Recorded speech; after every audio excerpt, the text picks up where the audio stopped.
कुरान शरीफ कह रहा है ऐ मुसलमानों अल्लाह से डरो, ये मौलाना कह रहा है ऐ मुसलमानों मोदी से डरो। इस्लाम पर हमला हो रहा है, इस्लाम खतरे में इनकी दुकान है, खतरे में इस्लाम नहीं है। ये जो कट्टरपंथी मुस्लिम मौलाना है चंद, उनकी दुकान खतरे में है। सुप्रीम कोर्ट ये कहता है कि इस महिला को गुजारा भत्ता मिलना चाहिए। उस समय ये उलेमा, मुफ्ती और बहुत सारे कट्टरपंथी मुस्लिम नेता खड़े हो गए थे कि सुप्रीम कोर्ट ने जो निर्णय दिया है ये इस्लाम के खिलाफ है, शरीयत के खिलाफ है कि हिंदू महिलाओं को तो गुजारा भत्ता मिल जाता है, लेकिन मुस्लिम महिलाओं को क्या मिलता है? महर क्या तय होता है पता है? आज भी बहुत सारी ऐसी जगह 1100 रुपये महर तय होता है। महिला यदि तलाक होती है उसकी तो अपने पति से गुजारा भत्ता पाना उसका अधिकार है। कबूल है। निकाह ऐसे ही होता रहेगा, इसमें कोई परिवर्तन नहीं हो रहा है।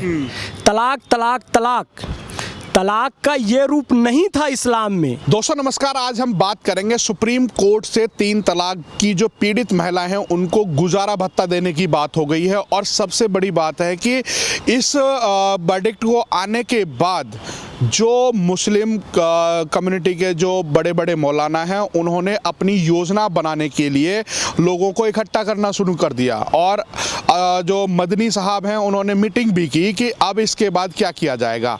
आज इस विशेष चर्चा पर हमारे साथ फैज़ जी हैं। फैज़ जी मुस्लिम समाज से आते हैं और ये राष्ट्रवादी बात करते हैं, और हम उनसे जानेंगे कि आखिरकार जो पीड़ित महिला हैं गुजारा भत्ता देने के बाद से उनका जीवन पर कितना प्रभाव पड़ने वाला है। सर आपका हमारे चैनल पर बहुत बहुत स्वागत है। धन्यवाद जी, बहुत बहुत धन्यवाद। पहला सवाल तो यही है कि सुप्रीम कोर्ट अब उनको गुजारा भत्ता देने की बात कर रहा है कि अगर आपने तलाक दिया तो गुजारा भत्ता भी आपको देना पड़ेगा। 3 तलाक का सरकार ने मुद्दा बनाई, मतलब कानून लेके आई गई थी। आप कैसे देखते हैं उन पीड़ित महिलाओं का दुख दर्द कैसे दूर होने वाला है?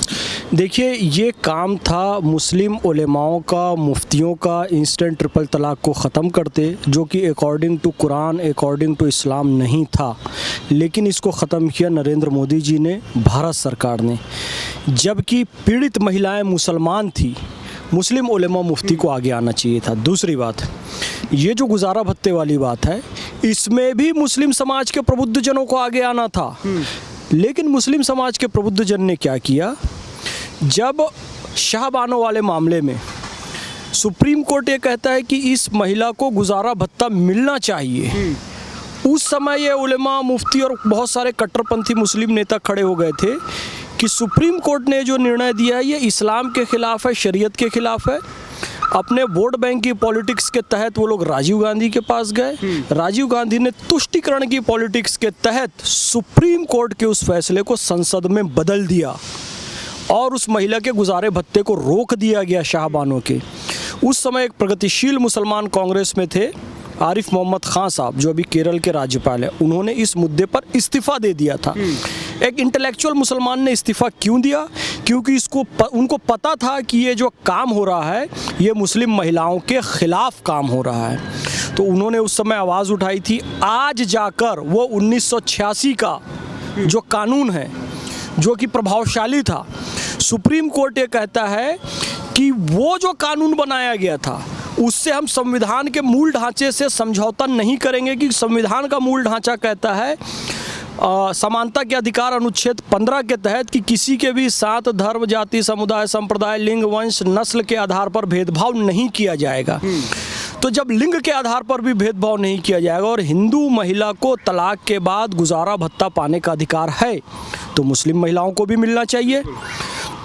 होता ये है कि हिंदू महिलाओं को तो गुजारा भत्ता मिल जाता है, लेकिन मुस्लिम महिलाओं को क्या मिलता है?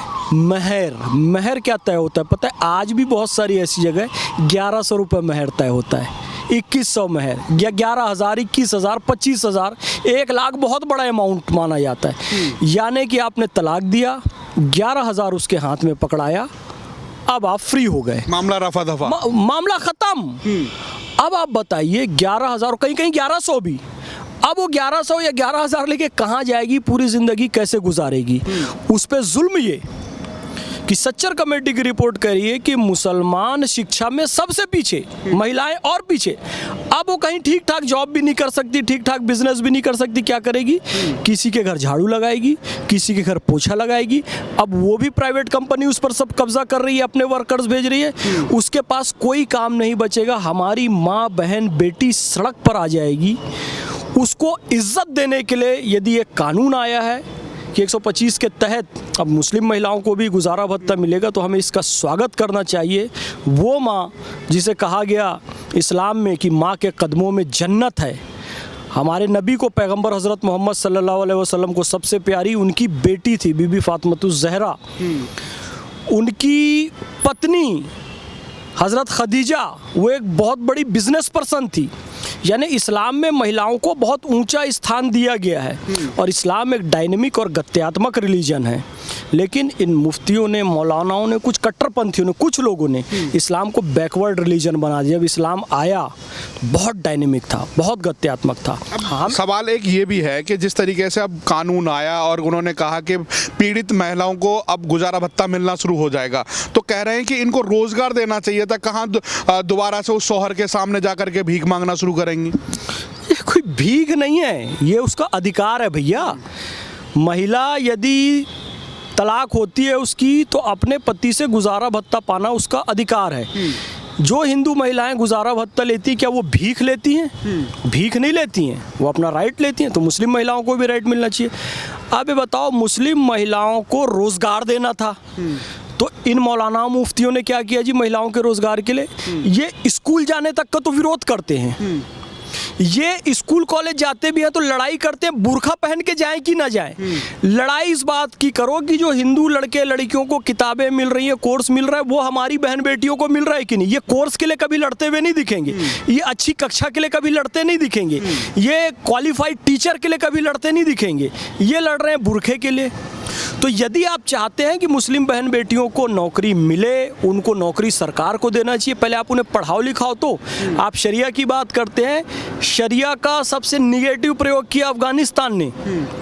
वो अफगानिस्तान जब महिलाएं लिटरेसी में कितने आगे हुआ करती थी एक समय में, आज शर्म की बात है कि महिला लड़की स्कूल नहीं जा सकती अफगानिस्तान के अंदर। क्या आप वो मॉडल यहाँ पर लाना चाहते हैं? वो मॉडल हमें यहाँ पर स्वीकार नहीं है। भारत एक धर्मनिरपेक्ष देश है। जो हिंदू, सिख, ईसाई, जैन बहनों को जो अधिकार मिलेगा, वो अधिकार मुस्लिम बहनों को भी मिलना चाहिए। कहा गया है, लबों पे उसके कभी बद्दुआ नहीं होती, बस एक माँ है जो मुझसे खफा नहीं होती। कश्ती मेरी जब भी सैलाब में होती है, दुआ करती हुई माँ मेरे ख्वाब में होती है। वो कौन सी ऐसी चीज़ है जो यहाँ नहीं मिलती? सब कुछ मिल जाता है, बस माँ नहीं मिलती। उस माँ, बहन, बेटी को हम न्याय दें, और न्याय मिल रहा है, इसका हम इस्तकबाल करते हैं। अच्छा, सवाल ये भी है कि जब 3 तलाक का कानून बना, अब ये अधिकार का कानून हुआ, तो समान वो जो पायदान पे आ जाएंगी वो महिलाएं, तो आज उसका भी विरोध करने के लिए उतर गए हैं कुछ मौलानाओं को। किस बात का डर लग रहा है ये कि हर चीज़ में आकर के उनका विरोध करना है? देखिए, कोई भी, किसी भी कट्टरपंथी का या किसी भी अंधविश्वासी व्यक्ति का राज तब तक चल सकता है जब तक जनता अवेयर ना हो जाए, जागरूक ना हो जाए। मौलाना आज़ाद और पंडित नेहरू एक ही जेल में थे, आज़ादी के पहले की बात है, अलग अलग बैरक थी। तो जेलर मौलाना आज़ाद के पास आकर पूछता है उनके बैरक पे, मौलाना साहब आप बेचैनी से यहाँ टहल रहे हैं, जाग रहे हैं, और उधर नेहरू जी सो रहे हैं, मामला क्या है? तो मौलाना आज़ाद ने बहुत अच्छी बात कही कि नेहरू जी इसलिए सो रहे हैं कि उनकी कौम जाग चुकी है, और मैं इसलिए जाग रहा हूँ कि मेरी कौम सो रही है। यानी मुसलमान आज भी सो रहा है। मुसलमान सो रहा है तो ये कट्टरपंथी मौलानाओं की दुकान चलती रहेगी। मुस्लिम बहनें सो रही हैं, अपने अधिकार को नहीं जान रही, मुस्लिम बच्चे सो रहे हैं, तो इनकी दुकान चलती रहेगी। ये विरोध इसलिए करते हैं कि ये लोग जाग जाएंगे तो हमारी ये दुकानदारी बंद हो जाएगी जो हम इंस्टेंट ट्रिपल तलाक के नाम पर चला रहे थे, हलाला के नाम पर चला रहे थे। कुछ मदरसों में गड़बड़ गतिविधियां ये लोग कर रहे थे, कुछ मदरसों में, सभी में नहीं कर रहे थे। ये सब उनकी दुकानें बंद हो जाएगी। फॉरेन से जो लोग गल्फ कंट्री से फंड लाते थे, मनमाना उसका प्रयोग करते थे, ये सब गतिविधियां बंद हो जाएगी। मुताह के नाम पर हैदराबाद की छोटी छोटी बच्चियों को वो अरब के शेखों के साथ ये लोग निकाह करवा देते थे, मुताह निकाह के नाम पर, वो सारी इनकी दुकानें बंद हो जाएगी। क्यों? क्योंकि इन सब कानूनों से मुस्लिम माँ बहनें, मुस्लिम युवा, मुस्लिम बच्चे जाग जाएंगे। तो इसलिए जो जगाने का काम करता है ना, मुर्गा बांग देता है कि जाग जाओ जाग जाओ, तो मौलाना कहते हैं सबसे पहले इसको काटो क्योंकि ये सबको जगा रहा है, इसलिए विरोध करते हैं। ये ओवैसी भी हैं, कह रहे हैं कि हम तो मुसलमानों को जगाने का ही काम कर रहे हैं। पाकिस्तान का सपोर्ट किया था इन लोगों ने, जय फिलिस्तीन बोला था। पाकिस्तान का सपोर्ट इन्होंने किया था। हैदराबाद को 1947 में पाकिस्तान में मिलाना चाहते थे, रज़ाकारों की पार्टी थी ये। तो पहले पाकिस्तान की जय कही इन्होंने 1947 में। अब संसद के अंदर फिलिस्तीन की जय कह रहे हैं। देखो ओवैसी को, देखो क्या कर रहा है ओवैसी।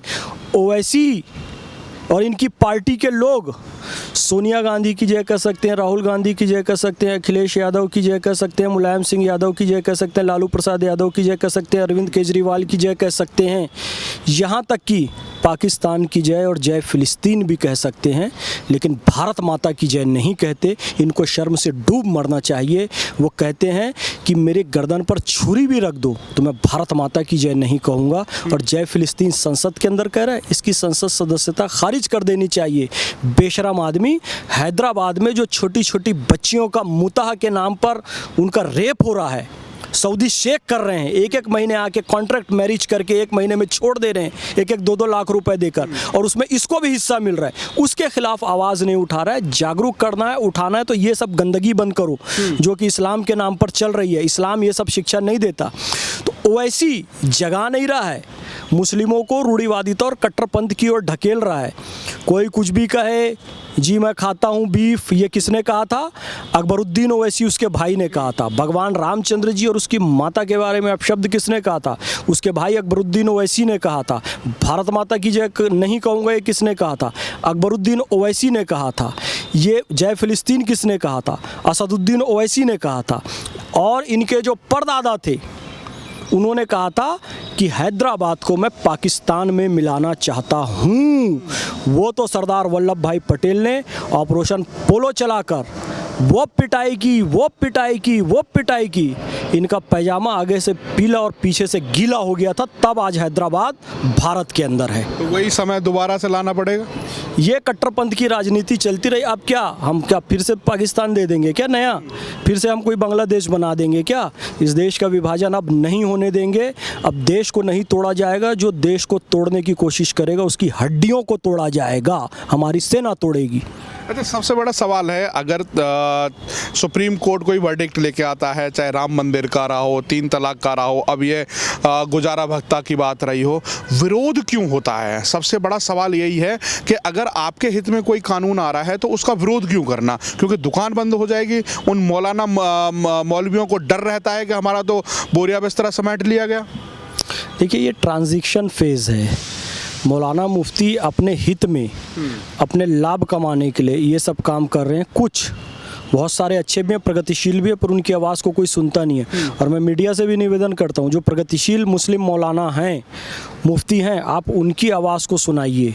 ये लोग जानबूझकर विरोधी, और ये ट्रांजिशन फेज़ है ना, तो इन ये विरोध करते हो तो ऐसा लगता है कि पूरा मुस्लिम समाज विरोध कर रहा है। और मुस्लिम समाज इनकी बातों को जब देखता है तो इनसे ज़्यादा प्रभावित हो जाता है। उनको लगता है सही में इस्लाम में कोई दखल दिया जा रहा है, जबकि इस्लाम में कहीं कोई दखल नहीं है। मैं आपको बताऊं, कबूल है, कबूल है, कबूल है। निकाह ऐसे ही होता रहेगा, इसमें कोई परिवर्तन नहीं हो रहा है। तलाक तलाक तलाक तलाक का ये रूप नहीं था इस्लाम में, था अभी तलाक बोलो, गुस्सा कायम है तो 1 महीने बाद बोलो, गुस्सा कायम है तो 1 महीने बाद बोलो। वो तलाक जो इस्लाम कह रही है उसको इन लोगों ने ख़त्म करके एक बार में ला दिया था। तो मोदी जी ने तलाक को अकॉर्डिंग टू कुरान किया। ये मुफ्ती मौलानाओं को चिढ़ इसलिए मच रही है कि तलाक तलाक तलाक बोला और तलाक हो गई, और जब पति का गुस्सा ठंडा हुआ 1 घंटे बाद, जी फिर से मुझे अपनी पत्नी से निकाह करना है, तो कहते थे अब हमारे पास हलाला कराने भेजो, हम निकाह करेंगे, फिर उसको तलाक देंगे, फिर तुम निकाह कर सकते हो। तो उनकी पत्नी को भी रखते थे और फिर उससे मोटी रकम भी वसूलते थे हलाला करने की। ये सारे धंधे इनके बंद हो गए हैं, इसलिए ये चिढ़ कर कहते हैं इस्लाम पर हमला हो रहा है, इस्लाम खतरे में इनकी दुकान है, खतरे में इस्लाम नहीं है। ये जो कट्टरपंथी मुस्लिम मौलाना हैं चंद, उनकी दुकान खतरे में है। कि कई लोग आज भी हैं, उसके घर खाना नहीं खाना, इसके घर खाना नहीं खाना, वो छुआ देता है। और कई लोग मुसलमानों के घर नहीं खाना, हिंदुओं के घर नहीं खाना। मोदी जी ने इन सबके मुंह पे तमाचा मारा है ये कहते हुए बचपन में ईद में मेरे घर खाना नहीं बनता था, मेरे मुस्लिम मोहल्ले पड़ोसी इतने थे वो खाना ला के देते थे, हम भी ताजिए के नीचे से गुजरते थे। मैंने रमज़ान के महीने में इज़राइल में अपना डेलीगेशन भेजा कि फ़िलिस्तीन में भी बच्चे हैं रोज़ा रखे हुए हैं, तो आप वहाँ पर बमबारी बंद कीजिए। ये सब मोदी जी का स्टेटमेंट है। मोदी जी कहते हैं, गुजरात विद्यापीठ का उन्होंने स्टेटमेंट कहा जो गांधी जी ने स्थापित किया था, अल हिकमत ज़ल्लतुल मोमिन फ़हसो वज़दहा अहक्को बेहा। दुनिया में जहाँ भी ज्ञान मिले उसे अपना खोया हुआ ज्ञान मानकर प्राप्त करना हर मुसलमान का हक है। एक हाथ में कुरान, एक हाथ में कंप्यूटर, ये मोदी जी ने किया। इंस्टेंट ट्रिपल तलाक को ख़त्म करके तलाक को अकॉर्डिंग टू कुरान मोदी जी ने किया। और ये जो अभी कानून आया है मुस्लिम महिलाओं को गुजारा भत्ता देने का, मुस्लिम महिलाओं को फिर से सशक्त बनाने का, ये काम भी मोदी जी ने किया। तो आप कैसे कहते हैं ये मोदी जी विरोधी है मुसलमानों के? पॉलिटिकल बात है, मतलब मोदी के नाम से डराया जाता है। ये लोगों इस्लाम में खलल पैदा करने वाले ये मौलाना हैं। कुरान शरीफ क्या कहता है पता है आपको? ऐ मुसलमानों अल्लाह से डरो। कुरान शरीफ कह रहा है ऐ मुसलमानों अल्लाह से डरो। ये मौलाना कह रहा है ऐ मुसलमानों मोदी से डरो, आरएसएस से डरो, बीजेपी से डरो। तो हमारे ईमान पे खलल किसने पैदा किया? हमको कुरान से अलग किसने किया? ये मौलाना करता है। यार हम मोदी से क्यों डरेंगे भाई? ना दूरी है ना खाई है, मोदी हमारा भाई है। जब कुरान कह रहा है अल्लाह से डरो, ये कह रहा है मोदी से डरो। शर्म आनी चाहिए इन लोगों को। तो क्या लग रहा है कि अब योगी जी हैं, उन्होंने भी कहा है कि जो ताजिया है उसमें आप हथियारों का जो प्रदर्शन है वो नहीं कर सकते। मौलाना कुछ इसमें भी कह रहे हैं कि भाई हमारे जो रीति रिवाज है उस पर पाबंदी लगाई जा रही है। कोई रीति रिवाज नहीं, हथियारों का प्रदर्शन करना कोई किसी रीति रिवाज के अंतर्गत नहीं आता है। योगी जी जो कर रहे हैं वो ठीक है, क्योंकि इसमें कुछ असामाजिक तत्व भी घुस जाते हैं, कुछ पिस्टल लेकर, कुछ तलवार लेकर, कुछ चाकू लेकर, तो उसमें निगेटिविटी आती है। तो इन सब चीज़ों से को बचने के लिए धार्मिक जुलूस में किसी में भी हथियारों का प्रदर्शन बिल्कुल भी नहीं होना चाहिए। और ये कानूनी बात है। कानून में केवल जो सिख समुदाय के लोगों को है उनको मेरे ख्याल से 4 या 5 इंच की एक छोटी सी वो कृपाण रख सकते हैं। इसके अलावा कोई भी सार्वजनिक तौर से हथियारों का प्रदर्शन करता है तो आर्म्स एक्ट के तहत उस पर कार्रवाई होगी। ये कानून है। तो योगी जी जो कह रहे हैं वो कानून के तहत ही कह रहे हैं। अभी भी कोई जुलूस निकले, 5 लोग उसमें तलवार लेकर नाचने लगे, उन पर कार्रवाई होगी, वो जेल में जाएंगे। तो योगी जी क्या गलत करें? ठीक कह रहे हैं, असामाजिक तत्वों को रोकने के लिए कह रहे हैं, कानून के हिसाब से बात कह रहे हैं कि अगर इधर जुलूस होगा तो हथियार नहीं दिखा सकते, कावड़ यात्रा होगी तो मीट की दुकानों पर ताला लग जाएगा। नहीं, ये तो सबको अपने हिसाब से अपने धर्म का पालन करने की स्वतंत्रता होनी चाहिए और सबको एक दूसरे की भावना का भी सम्मान करना चाहिए। देखो इस्लाम, मैं एक मुसलमान हूँ, मैं मुसलमान के हिसाब से बताता हूँ। यदि आप मांस नहीं खाते हैं, आप जैन हैं, ब्राह्मण हैं, मुसलमान मांस खा रहा है, तो मुसलमान को चाहिए कि वो पर्दा लगा ले। ये इस्लाम कह रहा है। भाई उसको वो चीज़ पसंद नहीं है तो उसके सामने मत करो। आप खाते हो ठीक है, पर पर्दा कर लो। इस्लाम तो इतनी बारीकी कहता है। तो ये इस्लाम के तहत है कि यदि ये कांवड़ यात्रा है या भगवान महावीर की जयंती है या गांधी जी का जन्मदिन है, उनकी जयंती है, पुण्यतिथि है, तो उस दिन आप मांस नहीं खाओ, मांस की दुकानें ना खोलो, उनका भी सम्मान करो, वो भी आपका सम्मान करते हैं। पाकिस्तान और सऊदी अरब से ज़्यादा मुसलमान और मस्जिदें भारत में, हिंदू भाइयों ने इस्लाम का सम्मान किया तब तो ना। इस्लाम के 72 फिरके, सुन्नी हो या शिया हो कि वाबी हो, देवबंदी हो, कोई हो, अहमदिया हो, कोई हो, इन सबको बराबर अधिकार केवल सरजमीन हिंदुस्तान में है। सऊदी अरब, पाकिस्तान, ईरान, इराक में भी नहीं है। क्यों है? क्योंकि हिंदू भाई यहाँ बहुसंख्यक है ना, इसलिए सबको बराबर अधिकार है। दरगाह वाला दरगाह जाओ, मस्जिद वाला मस्जिद जाओ, सुन्नी अपने हिसाब से करे, शिया अपने हिसाब से करे। पूरी दुनिया में ये राइट। बहुसंख्यक हिंदुओं के देश भारत में है मुसलमानों को। बहुत बहुत धन्यवाद, आप हमारे साथ जुड़े और इस फैज़ खान ने जो बेबाकी के साथ जो सवालों के जवाब दिए वो आपने सुने। और ऐसे ही खबरों के लिए आप हमारे साथ जुड़े रहिएगा। जय हिंद, जय भारत।